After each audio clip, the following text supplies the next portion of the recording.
ஆன்மீக நண்பர்கள் அனைவருக்கும் வணக்கம். இந்த பதிவில் வரக்கூடிய புதிய ஆண்டை வரவேற்கும் விதமாக நாம செய்யக்கூடிய முக்கியமான விஷயங்களை பற்றி பார்க்க போகிறோம். இந்த விஷயங்களை அன்றைய தினம் நாம் செய்யும் பொழுது இந்த வருடம் முழுவதுமே நமக்கு மங்களங்கள் நிறைந்த ஒரு ஆண்டாகவும் நமக்கு தேவையானவற்றை தரக்கூடிய ஒரு ஆண்டாகவும் அமையும் என்றே சொல்லலாம். 2024ஆம் ஆண்டு புத்தாண்டை வரவேற்பதற்காகவே எல்லோருமே ஆவலாக இருக்கோம். அதுக்கு முன்னாடி இந்த 2023ஆம் ஆண்டிற்கு நன்றி சொல்லும் விதமாக விடை கொடுப்பது ரொம்ப ரொம்ப முக்கியம். இந்த ஆண்டில் கிடைத்த நல்ல விஷயங்கள், சந்தோஷங்கள் அது அனைத்திற்குமே நன்றி சொல்வதோடு இல்லாமல் நம் ஆசைகள் வேறாமல் போனதுக்கும் கிடைக்காமல் போன சில விஷயங்களுக்கும் சேர்த்து நாம் நன்றி சொல்லும் விதமாக இந்த வருடத்திற்கு நாம் நன்றி சொல்லணும். இதனால் பிறக்க போகின்ற புதிய ஆண்டில் இது எல்லாமே இன்னும் சிறப்பாக நமக்கு நடப்பதற்கு வழிவகுக்கும் என்றே சொல்லலாம்.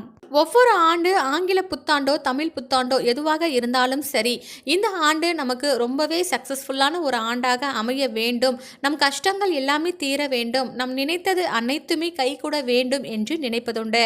ஆண்டு முழுவதுமே நல்லபடியாக அமைவதற்கு புத்தாண்டு அன்று நாம் செய்ய வேண்டிய சில விஷயங்கள் ரொம்ப ரொம்ப முக்கியம்.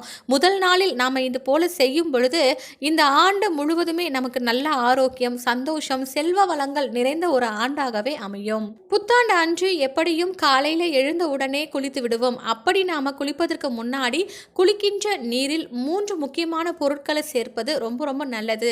அந்த தண்ணீரில் சிறிதளவு கல்லுப்பை சேர்த்துக்கோங்க. கல்லுப்பு நமக்கு இருக்கக்கூடிய கண் திருஷ்டிகளையும் எதிர்மறையான ஆற்றல்களையும் நீக்கக்கூடியது. அதோடு சிறிதளவு மஞ்சள் தூளை நாம் சேர்க்கணும். இதுவும் எதிர்மறையான ஆற்றல்களை நீக்கக்கூடியது, நல்ல கிருமி நாசினியும் கூட. வாழ்க்கையில் மங்களங்கள் நிறையவும் செய்யும். மூன்றாவதாக சுத்தமான சிறிதளவு பாலை நம்ம அதில் சேர்த்துக்கலாம். இந்த பசும்பாலானது மிக மிக சிறப்பான பலன்களை நமக்கு கொடுக்கும். இது எல்லாமே மகாலட்சுமியினுடைய அம்சமாக சொல்லக்கூடிய பொருள். இதை கலந்த நீரில் நாம் குளிக்கும் பொழுது இந்த ஆண்டு முழுவதுமே மகாலட்சுமியினுடைய கடாட்சியம் நமக்கு நிறைந்திருக்கும், நம் இல்லத்திலேயும் செலுத்திருக்கும். புத்தாண்டின் முதல் நாளில் பிரம்ம முகூர்த்த நேரத்தில் எழுந்திருப்பது இன்னுமே ரொம்ப ரொம்ப நல்ல பலன்களை கொடுக்கும். ஏன்னா இந்த நேரத்தில் தான் 33 தேவர்களும் ரிஷிகளும் மகான்களும் வாசம் செய்யக்கூடிய ஒரு நேரமாகவே இருக்குது. இந்த நேரத்தில் எழுந்து வாசலில் மஞ்சள் கலந்த நீரை தெளித்து பச்சரிசி மாவினால் கோலம் போடுவது, அதற்கு மேலே பார்த்திங்கன்னா ஒரு அகலில் மஞ்சள் நிற திரி போட்டு நெய் விட்டு தீபம் ஏற்றி வீட்டிற்குள் நல்லெண்ணெய் தீபம் ஏற்றி மனதார மகாலட்சுமி தாயை வழிபடும் பொழுது மகாலட்சுமியினுடைய கடைக்கண் பார்வை நம் இல்லத்திலும் படும்.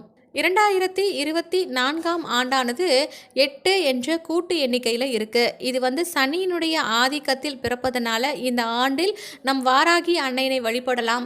அதே மாதிரி பைரவரை வழிபடலாம், சனி பகவானை வழிபடலாம். சனி பகவானுக்கு சனிக்கிழமை தோறும் நல்லெண்ணெய் அபிஷேகம் செய்வது நமக்கு நல்ல பலன்களை கொடுக்கும்.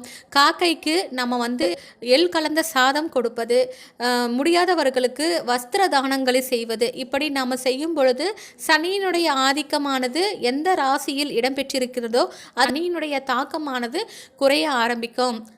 உங்களால் முடிந்தவரை இந்த வருடம் இயலாதவர்களுக்கு வஸ்திர தானங்கள் செலுத்துங்கள், முதியோர்களுக்கு முடிஞ்சவரை அன்னதானம் செய்யுங்க. இப்படி செய்கிறதுனால பார்த்தீங்கன்னா இந்த வருடம் ஒரு சிறப்பான மாதமாகவே அமையும்.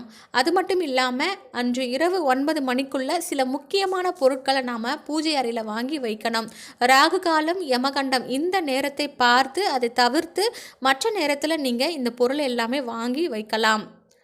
புத்தாண்டு என்றாலே நமக்கு வீட்டில் ஒளி தரக்கூடிய ஒரு நாள். அந்த நாளில் புதியதாக ஒரு விளக்கு வாங்குவது ரொம்ப ரொம்ப நல்லது. பித்தளையினால் செய்த விளக்கு, வெள்ளியினால் செய்த விளக்கு, இது போல் ஏதாவது ஒரு பொருளை வாங்கி வீட்டில் தீபம் ஏற்றி வழிபடுங்க. அப்படி உங்களால் அந்த நேரத்தில் இந்த விளக்கெல்லாம் வாங்க முடியாது அப்படின்னா புதியதாக ஒரு மண் அகல் விளக்கு வாங்குங்க. அதில் நெய் விட்டு தீபம் ஏற்றி வழிபடுங்க. அதோடு இல்லாமல் நேர்மறை ஆற்றல்களை தரக்கூடிய மயிலிறகு வாங்குங்க.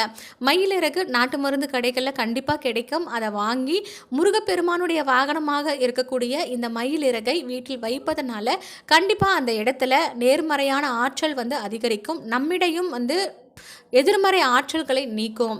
அடுத்ததாக ஒரு 10 ரூபாய்க்கு கைப்பிடி அளவாவது பச்சரிசி வாங்கி வீட்டில் வச்சு வழிபடுங்க. இப்படி நம்ம செய்கிறதுனால பார்த்தீங்கன்னா தன தானியத்திற்கும் என்றைக்குமே நமக்கு பஞ்சம் இருக்காது. மகாலட்சுமியினுடைய அம்சமாக சொல்லக்கூடிய உப்பு, மஞ்சள் தூள், அதே மாதிரி ஏலக்காய், இந்த மாதிரி பொருட்களையும் அன்றைய தினம் வாங்கி பூஜை அறையில் வைத்து பூஜை செய்த பிறகு சமையலுக்கு நீங்கள் பயன்படுத்தி கொள்ளலாம்.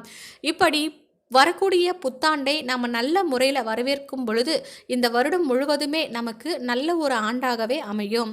இப்படியாக வரக்கூடிய இந்த புத்தாண்டை நல்ல முறையில் வரவேற்கும் விதமாக இந்த மகாலட்சுமியினுடைய அம்சம் பொருந்திய இந்த பொருட்களை வாங்கி வைத்து நாம் பூஜை செய்த பிறகு அடுத்ததாக பக்கத்தில் ஏதாவது கோவிலுக்கு சென்று அபிஷேகத்திற்கு பொருட்களை வாங்கி கொடுங்க.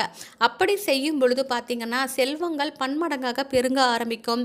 நம் செய்த கர்ம வினைகள் குறைய ஆரம்பிக்கும். இதனால் நமக்கு நல்ல காலங்கள் பிறக்க ஆரம்பிக்கும். வீட்டில் எந்த பிரச்சனையும் வராமல் புத்தாண்டு அன்று சந்தோஷமாக நாம் செய்யக்கூடிய இந்த விஷயங்கள் நமக்கு ஒரு நல்ல வருடமாகவும் செல்வத்தை வாரி வழங்கக்கூடிய ஒரு ஆண்டாகவே அமையும். அதனால் இந்த வருடத்தை சந்தோஷமாக வரவேற்கும் விதமாக இந்த முறையில் வழிபட்டு பாருங்க. இந்த பதிவு உங்களுக்கு பயனுள்ளதாகவே இருக்கும். இருந்தால் உற்றார் உறவினர்களுக்கு ஷேர் பண்ணிக்கோங்க. மேலும் நம்ம சேனலையும் சப்ஸ்கிரைப் பண்ணிட்டு பக்கத்தில் இருக்கக்கூடிய பெல் பட்டனையும் கிளிக் பண்ணி வச்சுக்கோங்க. மீண்டும் அடுத்த ஒரு நல்ல பதிவில் சந்திக்கலாம். நன்றி. வாழ்க வளமுடன்.